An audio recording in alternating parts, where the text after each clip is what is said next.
Anda masih bersama Cybernasa yang berada di bawah naungan PT Menara Naga Samudra. Cybernasa www.cybernasa.com. Terkait 7 tahun saluran irigasi Bantar Panjang kekeringan, petani warga desa Cigadog, Kecamatan Cisalak mencerit. Subang, Cybernasa TV. Hampir kurang lebih 7 tahun warga desa Cigadog tidak bisa bertani, baik menanam tanaman pangan atau padi maupun tanaman hortikultura, disebabkan karena tidak berfungsinya saluran primer Bantar Panjang atau kering. Saluran primer Bantar Panjang yang diambil dari saluran sekundernya Sungai Cipunagara yang mengairi sawah Kampung Salam, Kapuk Nahun, Desa Darmaga, Kecamatan Cisalak, dan mengairi sawah Sangkali Kulon, Sangkali Wetan, Kebon Kalapa, Kampung Cihangasa, dan Kampung Cigadog, Desa Cigadog, Kecamatan Cisalak, Kabupaten Subang. Hal tersebut khususnya warga Desa Cigadog hanya bisa pasrah karena pemerintah daerah, Bupati, Camat Kecamatan Cisalak, dan pemerintah desa terkesan tutup mata dan telinga. Di mana nurani pemerintah Kabupaten Subang terkait masalah kekeringan saluran air Bantar Panjang? Hasil cross-check di lapangan diduga faktor penyebab kekeringan saluran primer Bantar Panjang akibat tata ruang yang semrawut dalam pembuatan kolam air grass running water yang seenak perut dalam membangun dan mengelola budidaya ikan, yang seharusnya saluran pembuangan airnya tidak dibuang keluar, tapi seharusnya dibuang kembali ke saluran air primer Bantar Panjang agar dihilir bisa menikmati lancarnya saluran air.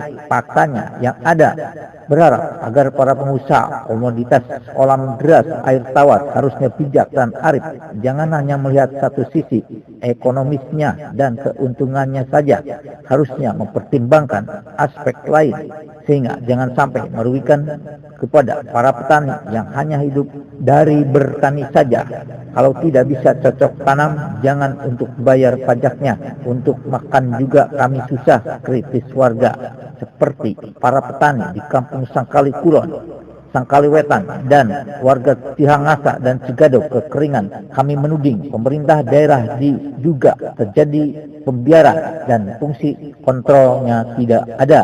Tokoh Desa Cigadog mengecam keras atas lambatnya tidak pedulinya pemerintah Kabupaten Subang terhadap para petani warga Desa Cigadog yang sudah lama nanti lancarnya saluran air Bantar Panjang ke Desa Cigadog. Kritisnya peran JPT Kabupaten Subang dipertanyakan, padahal tugas jasa pengairan tingkat tinggi atau JPT bertanggung jawab dalam pengelolaan dan pemeliharaan sistem pengairan termasuk irigasi. Peran JPT dalam pengairan adalah: 1. JPT mengawasi dan memantau kondisi saluran irigasi termasuk debit air, kualitas air, dan kondisi fisik saluran. 2. Mengoperasikan JPT mengoperasikan pintu air, mengatur debit air, dan memastikan bahwa air irigasi tersedia bagi petani. 3. Memelihara JPT memelihara saluran irigasi termasuk membersihkan saluran, memperbaiki kerusakan, dan melakukan perawatan rutin. 4. Mengkoordinasikan JPT mengkoordinasikan dengan petani, petugas lapangan, dan pihak lain yang terkait dalam pengelolaan irigasi. 5. Mengumpulkan data JPT mengumpulkan data tentang kondisi irigasi termasuk debit air, luas lahan yang diairi, dan produksi pertanian. 6. Mengatasi masalah JPT mengatasi masalah yang terkait dengan irigasi termasuk kekurangan air, kerusakan saluran, dan konflik antar petani. Dengan demikian, JPT memiliki peran penting dalam memastikan bahwa sistem pengairan berfungsi dengan baik dan air irigasi tersedia bagi petani. Para petani menghimbau kepada Gubernur, Bupati Kabupaten Subang agar mendengar keluhan warga Desa Cigadog sebelum kami turun di jalan, kritis warga. Para petani menghimbau kepada pemerintah Kabupaten Subang agar mendengar keluhan warga Desa Cigadog sebelum kami turun ke jalan, kritis warga. Peliput Oki Haidarsyah, Cybernasa melaporkan.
Terima kasih telah bergabung bersama cybernasa.com www.cybernasa.com